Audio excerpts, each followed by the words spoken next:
네, 최근 기업 총수들이 잠을 이루지 못하고 있다 이런 이야기가 계속 나오고 있습니다. 몇 가지 요인이 있는데요. 중대재해처벌법 시행 들어갔죠. 국민연금 주주 대표 소송 이야기가 조금씩 나오고 있습니다. 여기에다가 오는 7월부터 공공기관 노동이사제 도입한다 이런 소식까지 겹쳐져 있기 때문인데요. 이런 상황에서 지난 7일 경총이 노동이사제 도입이 노사 간의 갈등을 더욱 키울 수 있기 때문에 법으로 강제할 게 아니라 기업 자율에 맡겨야 되는 거 아니냐 이런 내용의 보고서를 공개를 했습니다. 대선 후보 1차 TV 토론 때도 이게 좀 쟁점이 된 바가 있었는데요. 어떻게 봐야 될지 한겨레 경제사회연구원의 곽정수 선임 기자 연결해서 연결이 아니죠. 지금 스튜디오로 모셨는데요. 자세히 좀 이야기 나눠보도록 하겠습니다. 어서 오세요. 예, 안녕하세요.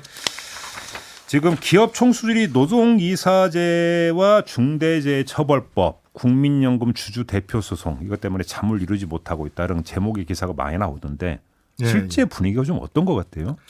저는 이제 이거를 요즘 재계가 거품 물고 반대하는 세 가지 이렇게 표현을 하는 게 더 정확할 것 같습니다. 네. 근데 이제 아시다시피 중대재해처벌법은 이제 현대산업개발의 아파트 붕괴 사고, 또 뒤이은 삼표의 채석장 붕괴 사고, 네. 다수의 지금 사상자가 발생하면서 이 재계가 사실 반대할 명분을 잃고 꿀먹은 벙어리 같은 이제 그런 모습인데, 하지만 나머지 두 제도에 대해서는 연일 강하게 지금 반대를 하고 있고요. 꿀먹은 벙어리는 그러니까 표현을 좀 정정을 하죠. 네.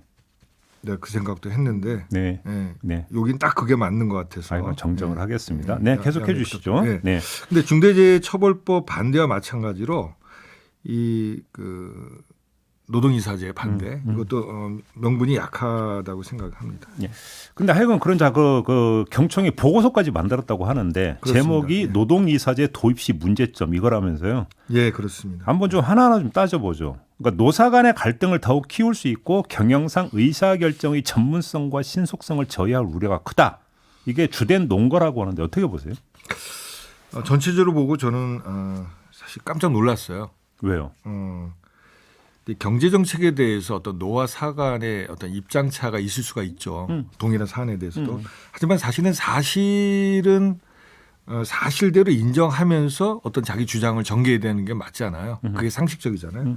그런데 이 보고서를 보면 자기 주장을 펴기 위해서 사실을 왜곡하거나 또 심지어 거짓말까지 하는 그런 것들이 정말 심각하게 확인을 하고 제가 사실 깜짝 놀랐습니다. 왜요?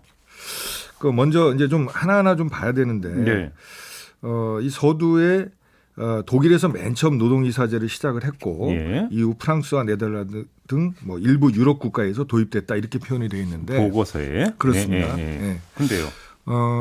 제가 2018년도에 이 유럽의 노동이사제 시행 실태를 알아보기 위해서 독일, 프랑스 등 유럽 국가를 직접 방문해서 취재한 경험이 있습니다. 예. 근데 이 경총의 보고서 문구에서 나오는 일부 유럽 국가 이거 관해서 잠깐 말씀드리면 예. 지금 유럽에서 시행을 하고 있는 국가가 19개국입니다. 맞네요. 예. 우리가 이제 그 보고서에서 언급한 독일은 물론이고 프랑스, 스페인, 스웨덴 우리가 보통 말하는 선진국들이 다 들어가 있어요. 그럼 반대로 미도입 또는 매우 제한적으로 시행하는 국가까지도 포함하면 몇 개냐? 그게 이제 영국, 이탈리아 이런 나라 등 12개국입니다. 예. 그러면 시행 국가가 미시행 국가의 1.6배거든요. 그럼 정확히 표현하면 어떻게 해야 될 것 같습니까? 일부 유럽 국가가 맞습니까? 다수 유럽 국가가 맞습니다. 시행하는 나라가. 다수죠, 다수. 이거 국민학생들 아는 얘기거든요. 명백한 경총의 사실 왜곡이죠. 사실 왜곡이다. 그렇습니다. 근데 아무튼 경총 보고서 보면 최근 유럽 국가에서도 노동이사제가 축소되거나 폐지되는 경향을 보이고 있고 그다음에 최초로 도입한 독일 같은 경우도 지금 이게 경직성 문제 때문에 신중하게 고민하고 있는 실정이다. 이런 식으로 기술되어 있다면서. 그러니까 이 부분에 대해서는 제가 사실 왜곡을 넘어서 거짓 날조 수준이다 이렇게 봐야 될 것 같고요. 예. 독일에도 물론 경총처럼 반대하는 소수의 자본가들이 있겠죠. 당연히.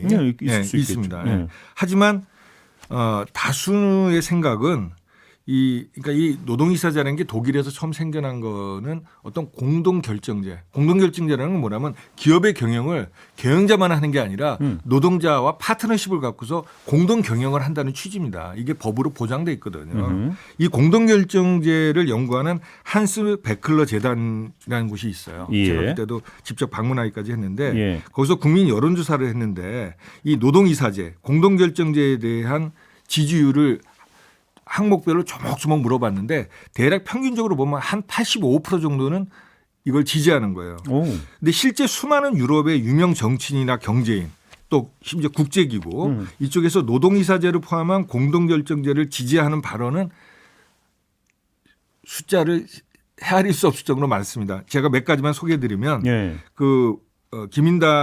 김인년이죠. 예. 메르켈 전 총리. 예. 이분이 이제 보수당 쪽이잖아요. 이분이 이런 얘기를 한 적이 있어요. 노동이사제 같은 공동결정제는 독일의 위대한 업적이다. 어허. 동일 경제가 경쟁력을 갖는 이유다. 그리고 지멘스라고 독일의 대표 기업 중 하나잖아요. 거기에 피터 로시어 회장이라는 분이 있어요.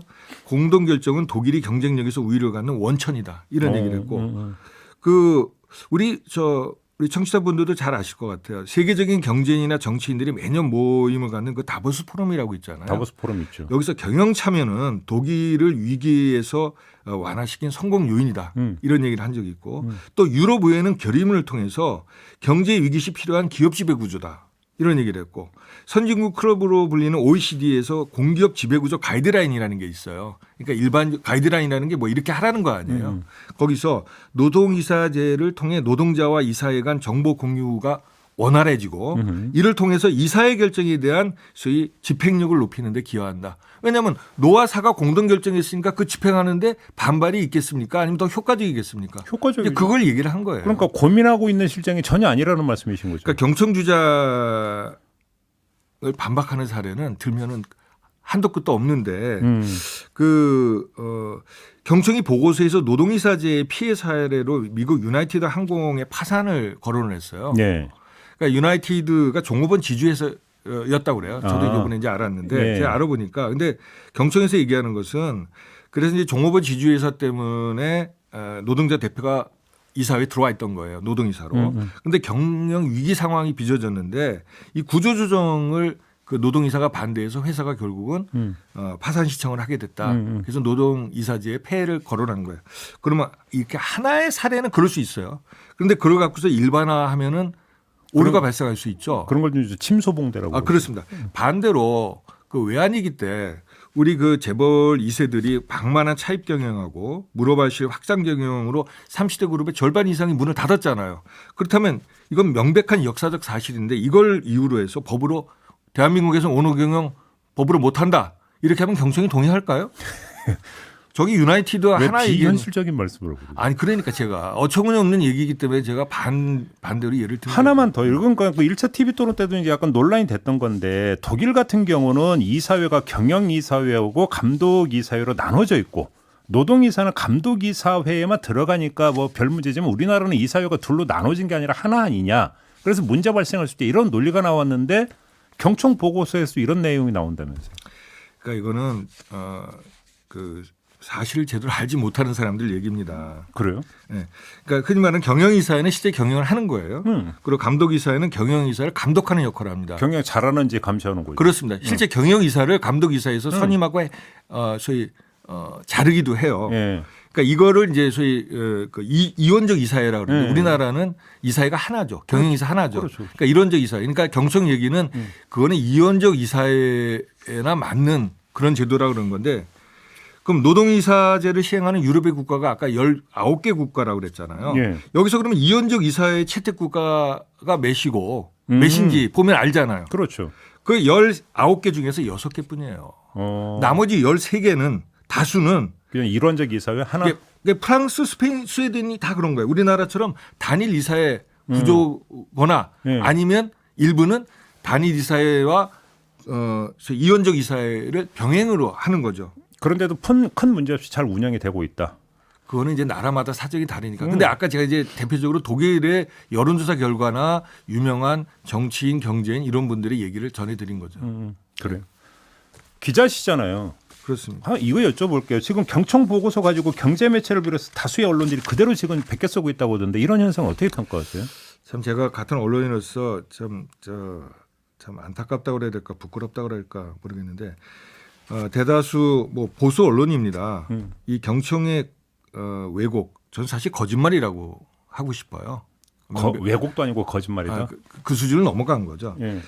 이런 왜곡이나 거짓말을 사실로 확인도 하지 않고 그대로 이제 받아 쓰는 거예요. 사실 보고서를 검증을 해야 되는 거죠, 언론이라면. 그렇습니다. 그러면서 네. 노동이사제는 이렇게 법으로 강제할 일이 아니라 기업 자율에 맡겨야 된다. 독일과 우리는 상황이 다르다는 경청 주장을 그대로 앵무새처럼 지금 되뇌이고 있는데 예. 굳이 뭐 언론 이름을 제가 거론하지는 않겠습니다. 여기서. 예. 근데 이제 이 문제는 이런 언론 행태로 인한 폐해인데 결국 국민이 그런 과장 왜곡이나 거짓말을 사실인 것처럼 오인할 거 아닙니까? 그렇죠. 그러면 사실 이 노동이사제가 노동자들의 경영 참여를 통해서 대립적 노사관계를 협력적 노사관계로 전환하기 위한 그런 계기를 만들자는 거거든요. 이런 좋은 취지 것을 우리에 맞게 잘 소화를 해서 거기에 맞는 결과를 낳으려고 노력을 하는커녕 사실 왜곡을 통해서 국민들에게 오해를 심어주면서 어떤 바람직한 우리 사회 발전 방향 자체를 가로막는 지금 그런 저해 요인이 되고 있는 거거든요. 예. 그러니까 지금 거대 양당 두 후보가 모처럼 그래도 의견 일치를 보고 있는 게 바로 이거잖아요. 그렇습니다. 그다음에 의견 일치의 내용이 민간 부문까지 법으로 강제하겠다는 것도 아니고 공공기관에 지금 도입하겠다는 거잖아요. 그렇습니다. 예. 그런데도 지금 이렇게 해버리면 정치 권력보다 경제 권력이 훨씬 더 세구나. 그냥 이렇게 이해하면 되는 건가요? 참 안타까운 부분인데 예.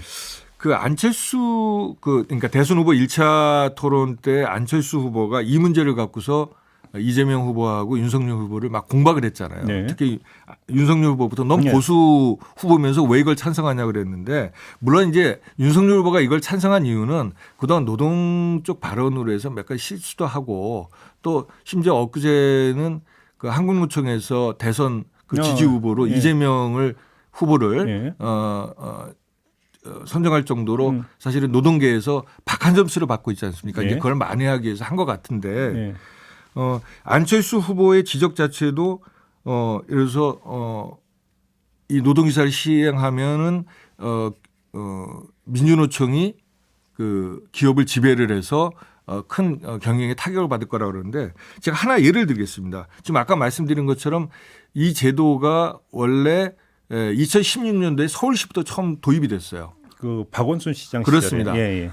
그 이후에 부산이나 인천이나 대전이나 광주나 여러 지자체들이 이걸 따라서 했어요. 그래서 지금 그게 14곳입니다. 공공기관에서. 네. 이게 만약에 그런 문제가 있다면 다른 지자체장들이 바보입니까? 그러니까 그때 TV 그걸 토론 때 따라하게? 윤석열 후보도 바로 이제 그 이야기를 하더라고요. 예, 그렇습니다. 그리고 두 번째로 이 노동이사제를 도입한 가장 큰 규모의 사업장이 어디냐면 우리 지하철을 관장하는 교통공사예요.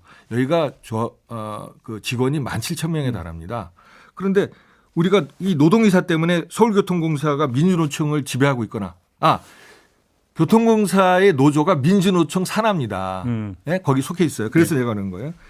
민주노총이 지배하고 있거나 회사경이 어려워졌다는 얘기를 우리 김종배 앵커 들었어요? 제가 과문한테서 듣지를 못했습니다. 그게 사실입니다. 알겠습니다. 그게 현실. 이렇게 마무리하죠. 예, 네, 잘 들었습니다. 네, 곽장수 한겨레 경제사회연구원 선임 기자와 함께했습니다.